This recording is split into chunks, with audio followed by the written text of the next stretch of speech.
Բարև ձեզ հարգելի հայրենակիցներ, ես Մարատ Հակոբյանն եմ Կիևից։ Այսօր Ուկրաինա-Ռուսաստանի լայնածավալ ներխուժման 1314-րդ օրն է։ Ուկրաինական զորքերը խոցել են Բրյանսկի մարզի կարևոր օբյեկտ եւ ցույց են տվել ռուսներին պատերազմական առօրյան Բելգորոդում։ Մեր Telegram ալիքի բաժանորդները հավանաբար արդեն տեսել են Բրյանսկի վրա կատարված հարվածի կադրերը եւ այն, թե ինչ պատասխան տվեց Ուկրաինան Կիևին հարվածներից հետո։ Ուկրաինական բանակը հանգցրեց Ռուսաստանի Բելգրադ մարզկենտրոնի լույսը։ Այս ֆոնին ռազմաճակատում ճշգրիտ պլանավորված եւ խիզախ գործողությունների շնորհիվ մեր զորքերին Դաբրապոլիայի ուղղությամբ հաջողվել է շրջապատման մեջ գցել ռուսական զորքերի մի զգալի հատվածի։ Ուկրաինայի միջազգային դաշնակիցներին եւ գործընկերներին հարկ չէ վախենալ արձագանքել նույն կերպ, ինչպես դա անում է Ռուսաստանը, եւ եթե Մոսկվան սպառնում է Կիևին բլեքաուտով, ապա Ռուսաստանում պետք է հասկանան, որ նրանք էլ կարող են զրկվել էլեկտրականությունից։ Այս մասին հայտարարել է նախագահ Վլադիմիր Զելենսկին։ Ուկրաինայի միջազգային դաշնակիցներին եւ գործընկերներին պետք չէ վախենալ Ռուսաստանին նույն կերպ արձագանքելուց, ինչպես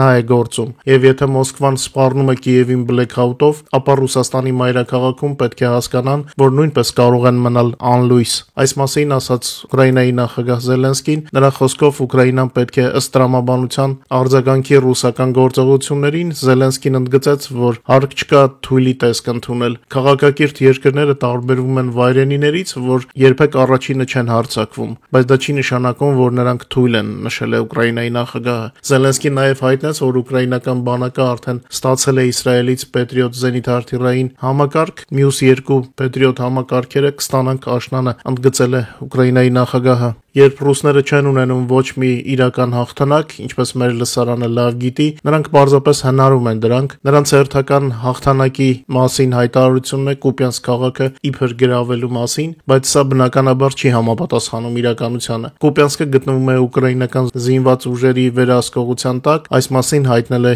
Գենշտաբի ներկայացուցիչ մայոր Կավալյովը։ Նրա խոսքով քաղաքի հյուսիսային մերձակահատվածում շարունակվում են որոնողական հարվածային գործողություններ ռուս օկուպանտների դեմ։ Կուպյանսկում այժմ իրականացվում են ակտիվ հակադիվերսիոն միջոցառումներ, ուղղված հնարավոր վտանգների չեզոքացման եւ անվտանգային ապահովմանը։ Դե գիտեիք, ռուսները քաղաքացիականների շորերով մտնում էին քաղաք եւ փորձում էին տեղավորվել։ Ուկրաինական միջոցառումների արդյունավետության նպատակով քաղաքի մուտք գործելու հնարավորությունը ժամանակավորապես սահմանափակվել է քաղաքացիական անձանց համար մինչեւ օպերացիայի ավարտը։ Ինչպես տեսնում եք, սա սովորական երկուշաբթի է պատերազմի պայմաններում։ Ամերիկայի հատուկ բանագնացը Ուկրաինայի հարցով գեներալ Քիթ Քելեգը պնդում է, որ ԱՄՆ նախագահ Թրամփը թույլ է տվել Կիևին հարվածներ հասցնել Ռուսաստանին։ Բրիտանական Տելեգրաֆը հղում անելով դիվանագիտական աղբյուրներին հայտնում է, որ Բրիտանիայի թագավոր Չարլզ III-ը համոզել է նախագահ Թրամփին, որ Ուկրաինան կարող է հաղթել Ռուսաստանին եւ ներկայացրել է իրական պատկերը ռազմի դաշտում։ Մենք ապրում ենք ժամանակներ, երբ առասպելները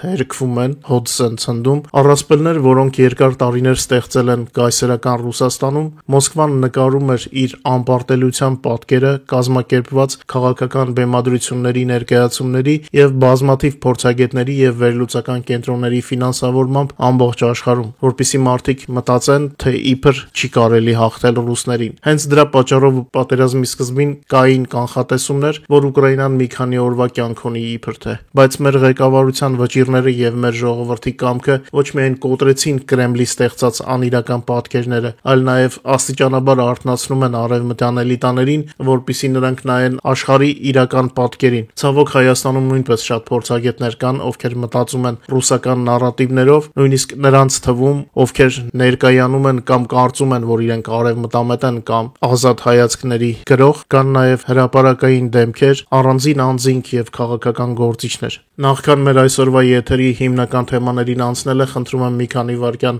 ընձեռնել YouTube-ի գործիքներից օգտվելու եւ մեր եթերը լայքելու համար։ Եթե կարելի է, կիսվեք նաեւ սոցիալական ցանցերում, թող ավելի շատ մարդիկ իմանան Ուկրաինայում տեղի ունեցող իրադարձությունների մասին եւ խնայեն իրենց նյարդերը ռուսական քարոզչությունից։ Եվրոպական միության առաջնորդների Կոպենհագենում կայանալիք առանցքային գագաթնաժողովից առաջ Եվրոպական խորհրդի նախագահ Անտոնիո Կոշտան հանդես է եկել կոչով առաջ մղել Ուկրաինայի անդամակցության հայտը։ Կոշտան առաջարկում է լուծել այս հարցը շրջանցելով Հունգարիային, որը պարբերաբար վետո է դնում Ուկրաինայի Եվրամիության անդամ դառնալու վերաբերյալ ցանկացած որոշման վրա։ Կոշտայի նախաձեռնության էությունը հետևյալն է. անդամակցության շուրջ բանակցությունները պետք է սկսվեն ոչ թե միաձայնությամբ, ինչպես պահանջվում է ներկայում, այլև մեծամասնության սկզբունքով։ Հետագայում, երբ բանակցությունները հասնեն վերջնական փուլին, անշուշտ անհրաժեշտ կլինի բոլոր անդամների համաձայնությունը, սակայն այս փուլում բավարար է միայն մեծամասնության աջակցությունը։ Այս մեխանիզմը կբացի ճանապարհ Ուկրաինայի եւ Մոլդովայի համար նոր բարեփոխումներ իրականացնելու եւ Եվրամիության անդամակցության ճանապարհով առաջ շարժվելու համար։ Այս առաջարկով Կոշտան արդեն հանդես է եկել Եվրոպայի մայրաքաղաքներում կատարած աշխատանքային այցերի ժամանակ ուղղակիորեն դիմելով Եվրամիության անդամ պետությունների առաջնորդներին։ Նա այս հարցը բարձրացրել է նաև անցած շաբաթ Նյու Յորքում կայացած ՄԱԿ-ի գլխավոր ասամբլեայի շրջանակում ունեցած հանդիպումների ընթացքում։ Անտոնիո Կոշտան բացահայտորեն հանդես է գալիս Եվրամիության ընդլայնման օգտին, նշելով, որ սա Բրյուսելի կողմից ամենակարևոր աշխարհաքաղաքական ներդրումներից մեկն է։ Նրա խոսքով Ուկրաինային անհրաժեշտ են նոր քայլեր դեպի Եվրամիություն, քանի որ մի շարք բարեփոխումներ արդեն իրականացվել են, բայց որպեսզի գործընթացը տեղից շարժվի, նոր իմպուլս է պետք։ Եվրոպական խորհրդի նախագահի այս նախաձեռնությունը բացում է նոր հեռանկարներ ոչ միայն Ուկրաինայի եւ Մոլդովայի համար, այլև Հայաստանի համար։ Հուսանք իրադարձությունների զարգացումները բարենպաստ կլինեն մեր երկրների համար։ Եթե ոմանց համար հարց առաջացավ, թե որքանով է վերաբերում Հայաստանին, ասեմ, որ նման երկրները, ովքեր կարող են երրորդ երկրների դրդմամբ դեմ լինել Հայաստանի եվրոինտեգրացիային, այս մեխանիզմը թույլ կտա շրջանցել երրորդ երկրների դավերը Հայաստանի հանդեպ։ Ռուսաստանի ծրագրերը Աֆրիկայում կործանվեցին, ռուսական ուժերը պարտություն են կրել, տեղական խունտան օգնություն է խնդրում Ամերիկայից։ Ռուսաստանի հավակնոտ արշավը Աֆրիկայում, որը դեռ մինչև վերջերս համարվում էր Կրեմլի արտաքին քաղաքականության հիմնական հաջողություններից մեկը, աչքի առաջ վերածվում է իրական աղետի։ Wall Street Journal-ը գրում է, որ Եվգենի Պրիգոժինի մահվանից հետո ստեղծված Աֆրիկյան կորպուսը ի վիճակի չի եղել փոխարինել Վագներ մասնավոր զինվորական խմբավորման նախկին ազդեցությունն ու ուժը։ Ռուսաստանի փորձերը պահպանելու վերականգնողության վերահսկողությունը ռեսուրսների, հանքավայրերի, լոգիստիկ ուղիների եւ տեղական վարչակարգերի վրա վերածվել են զգալի կորուստների եւ համակարգային տապալման։ Այս պայմաններում Աֆրիկայում Ռուսաստանի տեղը աստիճանաբար զբաղեցնում են նորից ԱՄՆ-ն եւ Ֆրանսիան, որոնք վերադառնում են տարածաշրջան որպես ռազմավարական գործընկերներ։ Ուկրաինայի նախագահը շնորհավորել է Մայա Սանդուին հաղթանակի կապակցությամբ եւ նշել, որ Ռուսաստանի փորձերը անկայունացնել Մոլդովայում իրավիճակը ձախողվել են։ Միջազգային հարգված մասնագետները մատնանշում են Ուկրաինայի հաջող գործողությունները։ Ուկրաինան արդեն հասցրել է Ռուսաստանի Դաշնությանը շուրջ $100 միլիարդ տնտեսական վնաս, հարվածելով նավթավերամշակման գործարաններին։ Ռազմական հետախուզության հարցերով փորձագետ Ֆիլիպ Ինգրեմը վստահ է, Ուկրաինան հարվածում է հենց ռուսական տնտեսության սրտին։ Բարի դրոնների հարվածները ուղղված նավթավերամշակման եւ գազային ենթակառուցվածքներին ըստ Ինգրեմի առաջին հերթին հարված են Պուտինի ռազմական մեքենային։ Այս մասին նա գրում է բրիտանական Sun պարբերականի իր հոդվածում։ Ուկրաինական դրոնների 1000 կիլոմետրից ավել հեռահարության շնորհիվ Պուտինի հսկայական նավթագազային կայսրությունը վերածվում է դժոխային կրակի շղթայի։ Մի կողմից Ուկրաինայի այս քայլը կարելի է դիտարկել որպես շատ համարձակ քայլ, սակայն մյուս կողմից Կիևը հստակ ազդանշան է ուղարկում ռուսական հասարակությանը, ցույց տալով, թե ինչ է իրականում նշանակում պատերազմը։ Դրոնների հարվածները նավթավերամշակման գործարաններին կարող են առաջացնել լուրջ վառելիքային պակաս Ռուսաստանում, ինչը իր հերթին կդժվարացնի Կրեմլի հնարավորությունները շարունակելու պատերազմը Ուկրաինայի դեմ։ Փորձագետ Ֆիլիպ Ինգրեմը ընդգծում է, մինչև արևմտյան պատժամիջոցները Ռուսաստանի պետբյուջեն համալրում էր հիմնական էներգակիրների հաշվին, որոնք կազմում էին 40%։ Այսօր այդ ցուցանիշը նվազել է,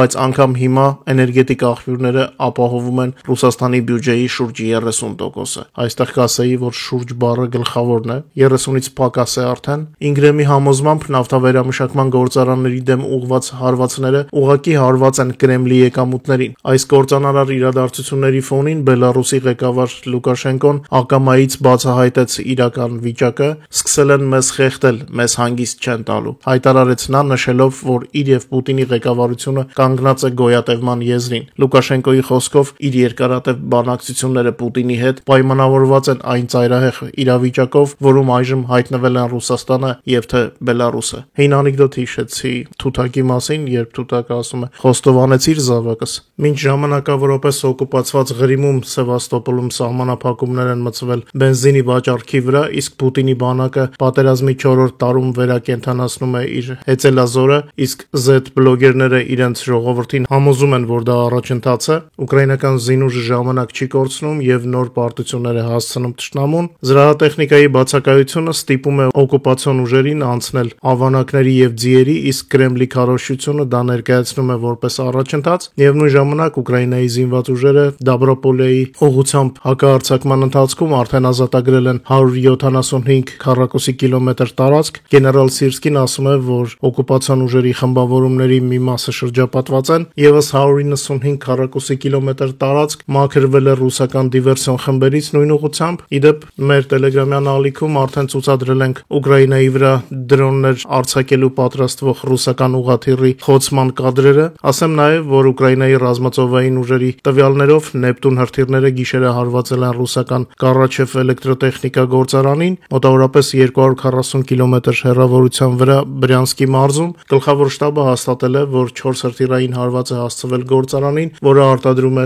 տարբեր էլեկտրական միակցիչներ ռազմական եւ ընդհանուր արդյունաբերական կիրառությունների համար։ Գործարանի արտադրանքն օգտագործվում էր ավիատիեզերական էլեկտրոնիկայի, գործիքաշինության եւ այլ ոլորտներում։ Դրանց թվում են տպագիր միկրոսխեմաների, ռազմական տեխնիկայի, ինքնաթիռների, անտենաների, բազային կայանների եւ այլ համակարգերի միակցիչներ, ինչպես նաեւ տարբեր չափիչ գործիքների բաղադրիչներ։ Մինչ Պեսկովը շոկի մեջ է ամերիկյան տամագավքների Ուկրաինային տրամադրելու հավանականությունից, մեր բանակը ջարդում է օկուպանտներին մարտի դաշտում, իսկ Պուտինի կողմնակիցների ոռնոցից մեր եթերների տակ մեկնաբանություններում երևում է, որ մեր եթերներն էլ իրենց կարևոր դերն են խաղում, ինչի համար շնորհակալ եմ մեր լսարանին եթերների տարածելու համար։ Անցնենք ռազմաճակատի թվերին։ Նախորդ օրվա ընթացքում առաջնագծում արձանագրվել է 136 մարտական բախում, 3 հակառակորդը իրականացրել է 1 հրթիռային եւ 81 ավիահարված, կիրառելով 50 հրթիռ, ինչպես նաեւ 156 կառավարվող ավիառումբ։ Բացի այդ արձանագրվել է 4682 հրետանային հարված, որոնցից 124-ը ռեակտիվ համազարգային կրակային համակարգերից։ Թշնամին կիրառել է նաեւ 6432 դրոն կամիկաձե տարբեր ուղղություններում, թիրախներ խոցելու համար։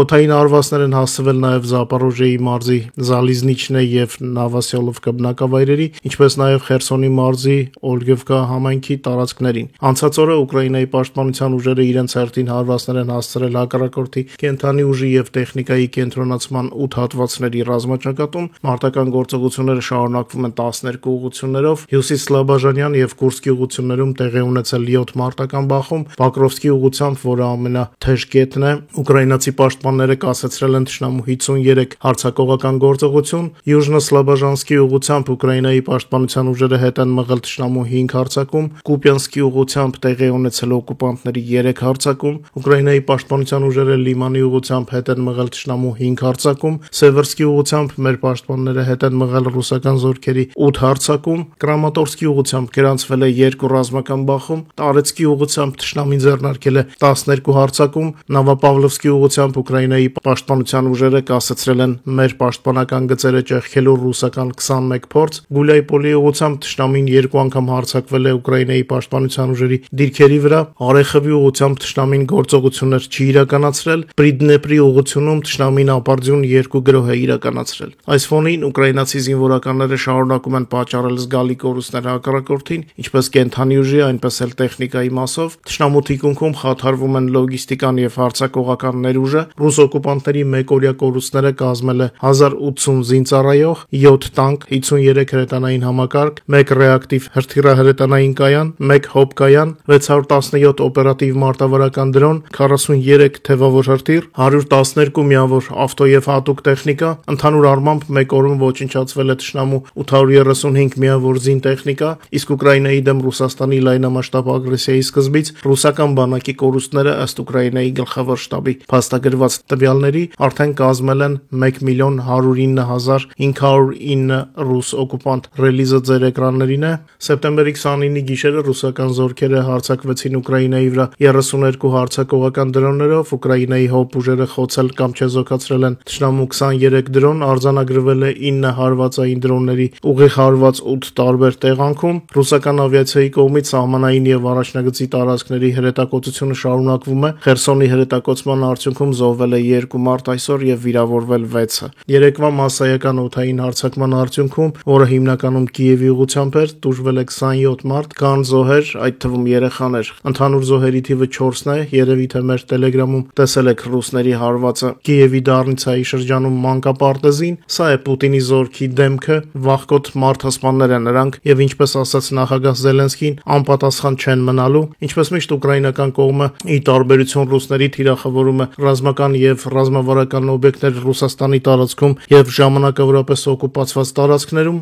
Զելենսկին հայտնել է, որ Ռուսաստանին չի հաջողվի Ուկրաինային նոր սահմաններ պարտադրել։ Այս մասին Ուկրաինայի նախագահը հայտարարել է Վարշավայի անվտանգության ֆորումին իր առցանց մասնակցության ժամանակ, իսկ ուկրաինացի ժողովուրդն ու զորքերը դա ապացուցում են ամեն օր։ Իր հերթին Ուկրաինայի արտաքին գործերի նախարար Սիբիգան զգուշացրեց Պուտինի ռեժիմին հակադարձ գործողությունների մասին։ Ուկրաինական զենքը այժմ կհասնի Ռուսաստանի ցանկացած ռազմական օբյեկտի։ Այս տրամադրությամբ էլ եզրափակենք մեր այսօրվա երկուշաբթի օրվա եթերը, մեր լսարանին եւ համայն հայությանը ամենայն բարիք եմ ցանկանում։ Հուսամ կհանդիպենք վաղը ավելի լավ լուրերով։ Ուկրաինայի եւ Հայաստանի թշնամիները ցանկանում են, որպեսզի մեր տրամադրության վրա ազդեն։ Եկեք ցույց տանք, որ դա նրանց չի հաջողվի։ Իսկ մեր Telegram-ին բաժանորդագրվածները դրանում ավելի համոզված են, որովհետեւ շուրջօրյա ստանում են ոգևորիչ լուրեր տեսանյութերով համեմված։ Մինչ նոր հանդիպում բարեկամներ։